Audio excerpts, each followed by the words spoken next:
Hello बच्चों, आज हम पढ़ेंगे संधारित्र।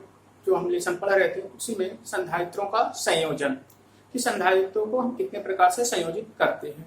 तो विभिन्न उपकरणों में हमको संधारित्रों को संयोजित करने की जरूरत पड़ती है। तो इसके लिए हम मुख्य रूप से दो प्रकार का प्रयोग करते हैं संयोजन करने के लिए। एक होता है श्रेणी क्रम संयोजन, दूसरा होता है समांतर क्रम संयोजन। ठीक, तो पहले इसमें लिख लें संधारित्रों के संयोजन में। संधारित्रों को विभिन्न वैद्युत परिपथों में आवश्यकतानुसार मुख्यतः दो प्रकार से संयोजित किया जाता है। इसमें नंबर पहला श्रेणी क्रम संयोजन,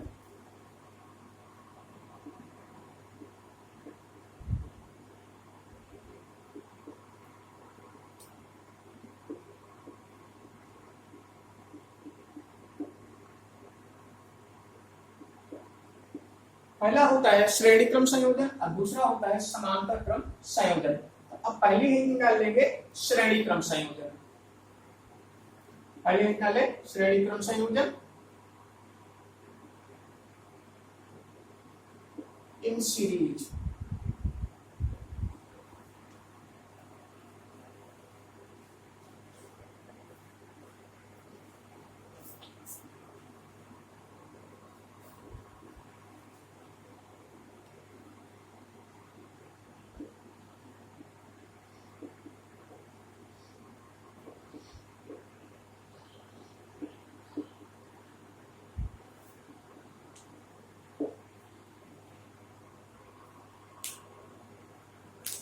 तो देखिए श्रेणी क्रम संयोजन क्या होता है।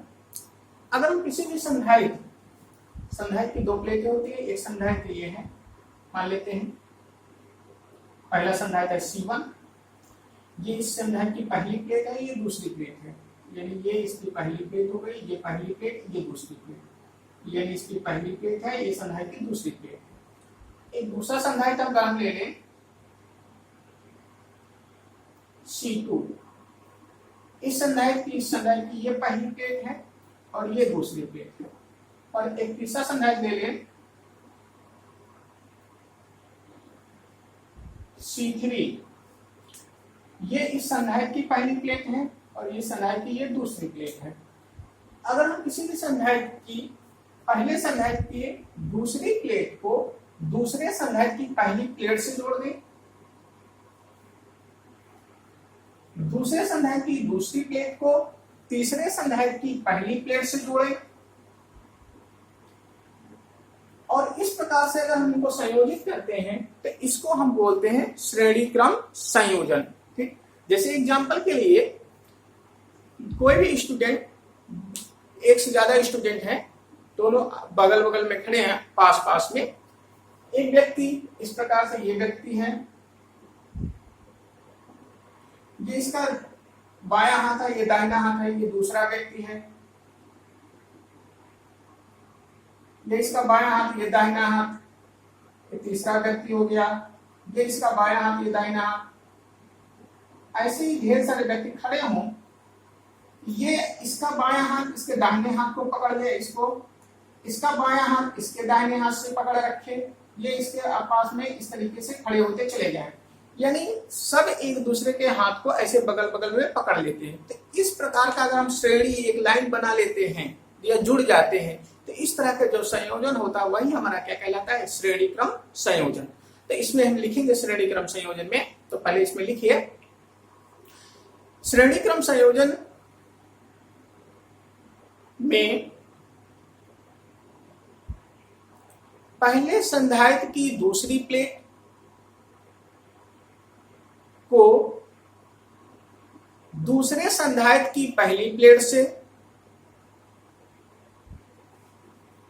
पहले संधारित्र की दूसरी प्लेट को दूसरे संधारित्र की पहली प्लेट से, कॉमा दूसरे संधारित्र की दूसरी प्लेट को तीसरे संधारित्र की पहली प्लेट से और आगे भी इसी प्रकार जोड़ते हैं।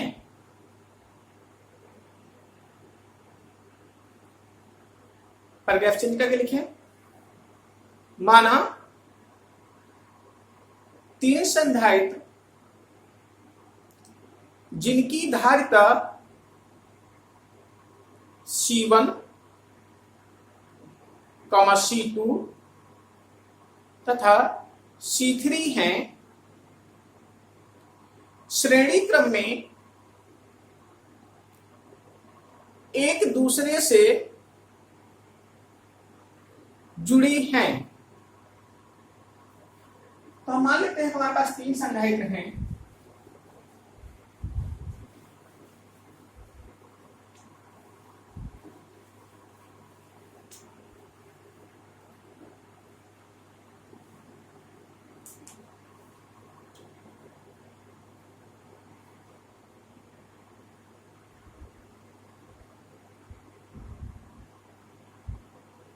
ये पहली संधारित्र C1,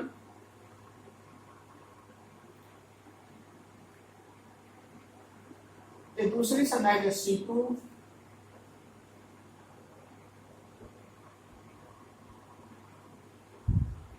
एक तीसरी संधारित्र C3।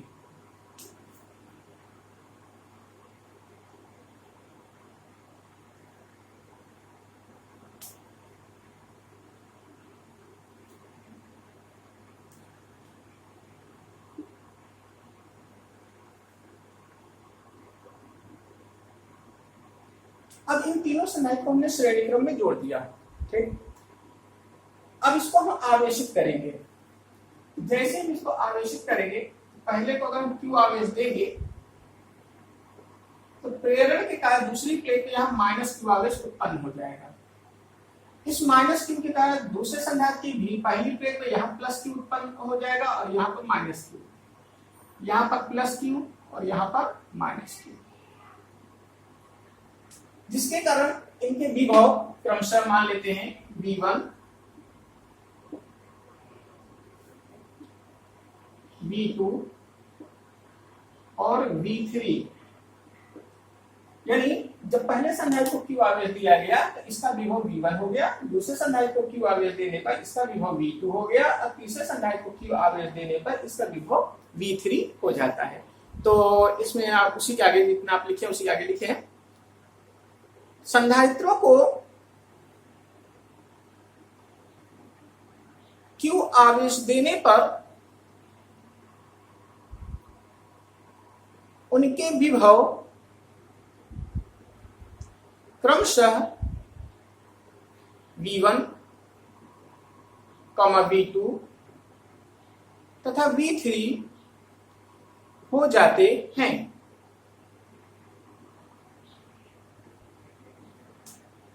तो देखें,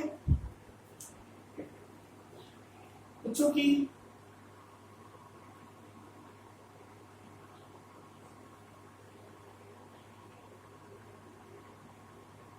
C पर होता Q अपॉन V, तो यानी हम लिख सकते हैं C1 इक्वल टू, तो C1 इक्वल टू आवेश कितना है Q1, इसकी धारिता की विभव क्या है V1।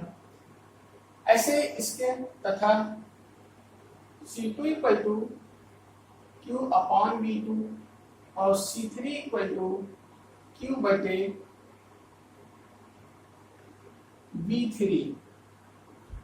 अब यहां से अगर निकाले, यहां से V1 बराबर हम निकाले तो V1 इक्वल टू हमारा क्या हो जाएगा, क्या यहाँ पे लिख दे रहे हैं, तो V1 बराबर अगर यहाँ करें V1 इक्वल टू, इसको इधर अच्छा लगे तो Q upon C1 comma V2 equal to Q बटे C2 और V3 इक्वल टू Q बटे C3।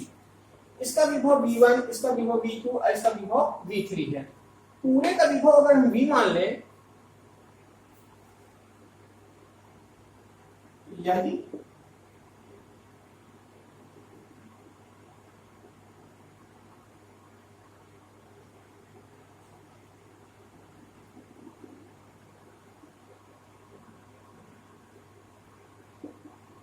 विभवांतर का हम बी मान लें, ए से बी तक यहाँ विभवांतर बी माने तो v equal to v1 v2 v3। अब यहाँ पर इसका मान रखें तो v1 का मान क्या है, q अपॉन c1, ये हो जाएगा q upon c1 plus q upon c2 plus q upon c3। अब यहाँ पे यहाँ तक q ऊपर हमारा कॉमन हो जाएगा, तो यहाँ से q को कॉमन कर लें, v इक्वल टू q ऊपर कॉमन हो जाएगा 1 upon c1 plus 1 upon c2 plus 1 upon c3। इसकी को इधर पर छंदा करें, b by Q equal to 1 upon c1 plus 1 upon c2 plus 1 upon c3। अब इसी को अगर हम पलट के लिखें, इसको हम ऐसा लिख सकते हैं 1 अपॉन q अपॉन v।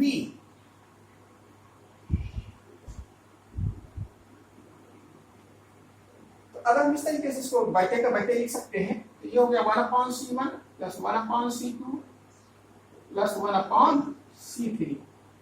अगर हम इस पूरे का धारिता, इसका c1 है, इसका c2 है, इसका c3 है, इस पूरे की धारिता को अगर हम c मान ले, तुल्य धारिता, तो अगर तुल्य धारिता c है, अब तुल्य विभव यहां से यहां तक का विभव जो है वो v है।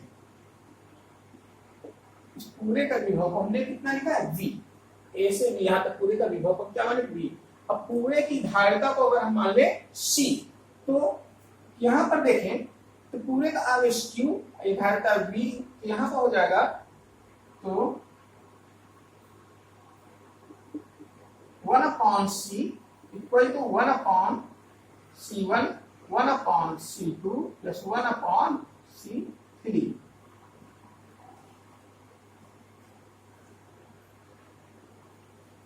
तो ये कहलाएगा इसका तुल्य विभव, सॉरी तुल्य धारिता। ये हो गया हमारा श्रेणी क्रम संयोजन, इसको नोट कर लेंगे।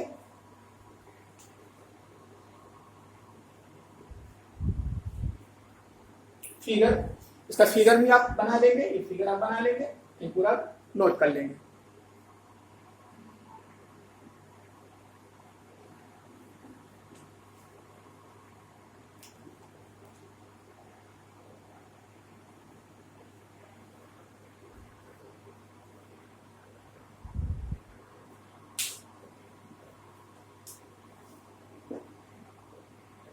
दूसरा समांतर क्रम,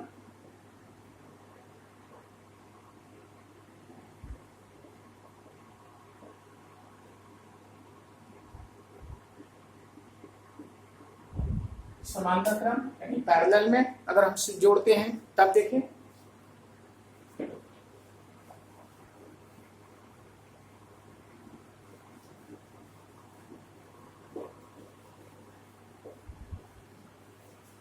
समांतर क्रम संयोजन में क्या होता है, सभी संधारित्रों की पहली प्लेट को किसी एक बिंदु से जोड़ा जाता है और सभी संधारित्र को दूसरी प्लेट को किसी दूसरे बिंदु से जोड़ा जाता है। जैसे एग्जांपल के लिए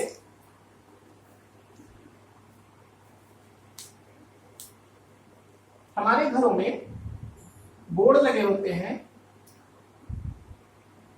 जो हमारे घरों में इलेक्ट्रिक बोर्ड होता है, उसमें सॉकेट लगा रहता है। अगर इस सॉकेट में हम उसको एक से ज्यादा वैद्युत उपकरणों के जोड़ना होता है, जैसे एग्जांपल के लिए 2 बल्ब हों,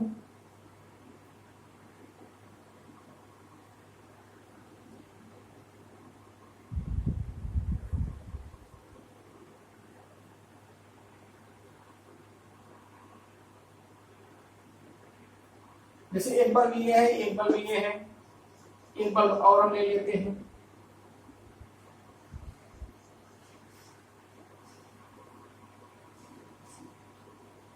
इन तीनों बल्बों के तार को हमको यहाँ पे जोड़ के जलाना है। तो ये तीनों बल्बों को जो हम जोड़ेंगे तो सब में 2-2 तार होते हैं और यहाँ पर हम इसको जोड़ना चाहते हैं, तो हम करते क्या है, सभी बल्ब के एक तार को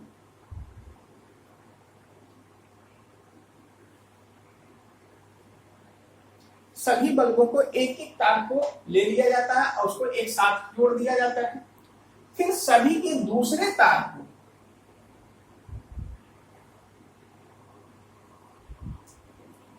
एक साथ ले लिया जाता है, फिर इसको भी जोड़, फिर इसको यहाँ पर और इसको यहाँ पर हम जोड़ देते हैं, ये तीनों बल्ब एक साथ जुड़ जाते हैं। तो यहाँ पर जो तीनों बल्ब इस प्रकार से अगर हम जोड़ते हैं तो इस प्रकार का जो संयोजन है, इसी संयोजन को हम बोलते हैं समांतर क्रम संयोजन। यानी प्रत्येक बल्ब के एक तार को किसी एक बिंदु से जोड़ा गया, अब प्रत्येक बल्ब के दूसरे तारों को किसी दूसरे बिंदु से जोड़ा जाता है, तो इस प्रकार का जो संयोजन होता है उसी को हम बोलते हैं समांतर क्रम संयोजन। तो अब यहाँ पर संधारित्र है, बल्ब के स्थान पर संधारित्र है, तो देखिए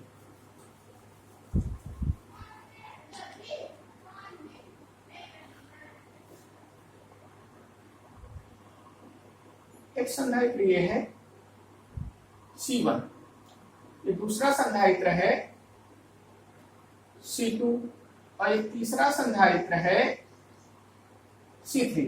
ये पहला संधारित्र C1, दूसरा संधारित्र C2, तीसरा संधारित्र C3। अब इन तीनों संधारित्रों को, ये इस संधारित्र की पहली प्लेट और ये दूसरी प्लेट, ये दूसरे संधारित्र की पहली प्लेट और ये दूसरी प्लेट, ये पहली, यानी ये इसकी पहली प्लेट है, ये दूसरी प्लेट है, इसमें ये पहली है, ये दूसरी है, ये पहली है, ये दूसरी है। तो अब यहाँ पर सभी संधारित्र को हम पहली प्लेट को किसी एक साथ जोड़ दें,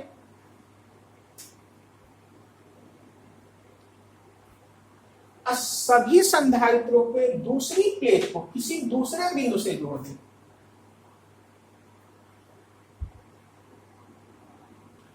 अगर हम इस प्रकार से संधारित्रों को जोड़ते हैं तो इस प्रकार का संयोजन हमारा कहलाता है समांतर क्रम संयोजन। ठीक है, तो यानी कहने का अर्थ यह है कि समांतर क्रम संयोजन में प्रत्येक संधारित्र की पहली प्लेट को किसी एक बिंदु से तथा दूसरे प्लेट को किन्हीं दूसरे बिंदु से जोड़ते हैं। तो इसमें पहले आप लिख लें, समांतर क्रम संयोजन में प्रत्येक संधारित्र की पहली प्लेट को किसी एक बिंदु से तथा दूसरी प्लेट को किसी दूसरे बिंदु से जोड़ा जाता है।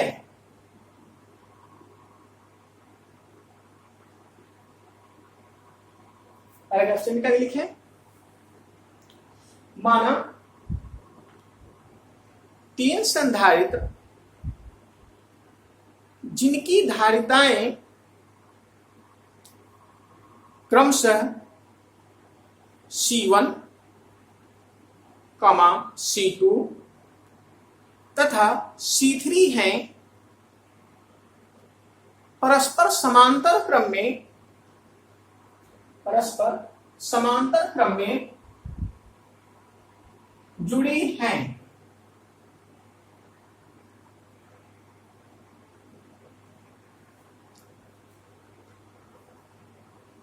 संधारित्रों के बीच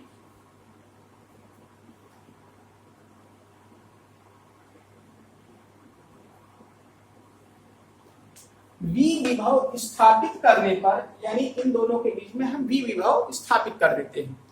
संधारित्रों के बीच V विभव स्थापित करने पर उन पर क्रमशः Q1, Q2 तथा Q3 आवेश आ जाते हैं। तो जैसे ही देखिए,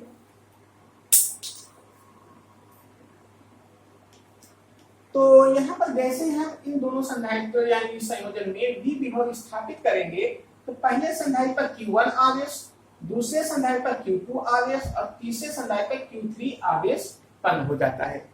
श्रेणी क्रम संयोजन में ध्यान रखेंगे, श्रेणी क्रम संयोजन में आवेश समान होता है, विभव अलग अलग होता है, सभी का विभव एक का V1, V2, V3।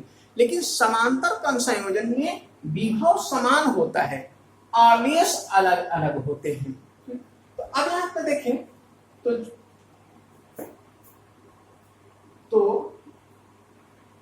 C1 C1 equal to Q1 upon V, C2 equal to Q2 upon V, C3 equal to Q3 upon V। तो अब यहां से देखें तो Q1 बराबर,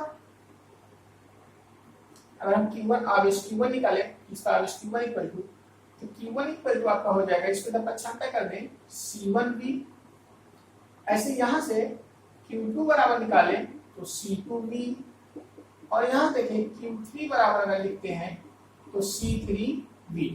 यानी यहां से इसको इधर पक्षांतर कर दिए तो Q1 बराबर हमारा हो जाएगा C1V, इसको इधर पक्षांतर कर देंगे हो जाएगा C2V, और इसको जब यहां पक्षांतर करेंगे C2। तो अगर हम कहें कुल आवेश, यदि कुल आवेश Q हो तो इन तीनों के आवेश को अगर हम Q माने, पूरे कुल आवेश को, तो Q बराबर हमारा हो जाएगा Q1 plus Q2 plus Q3। तो यहां पर, तो अब यहां पर अगर हम Q1 के मान रखें तो C1V plus C2V plus C3V। तो Q1 का मान है C1V, Q2 का मान है C2V, Q3 का मान है C3। ये Q1, Q2 और Q3 के मान को हम यहाँ पर रख दें। तो अब यहाँ पर देखें, यहां से हमारा V का मान हो जाएगा C1, C2, C3। तो यहां से सुकामन का इधर पक्षांतर कर दे, Q upon V equal to C1, C2, C3। अब यहां से Q अपॉन V को हम C लिख सकते हैं। यदि तुल्य धारिता C हो तो, अगर तुल्य धारिता को C मान ले तो C बराबर हमारा क्या हो जाएगा, पूरे की धारिता को अगर हम C माने, अब पूरे का आवेश को Q माने, अब पूरे का विभव तो हम माने हैं V, तो हमारा C पर क्या होगा, Q अपॉन V। तो Q अपॉन V का मान क्या है, C1 C2, तो यहाँ से यानी C पर हो गया C1 plus C2 plus C3। ये हो गया समांतर क्रम संयोजन। इसको आप फिगर बना लेंगे, आप पूरा नोट कर लेंगे। तो आज की क्लास बस यहीं तक।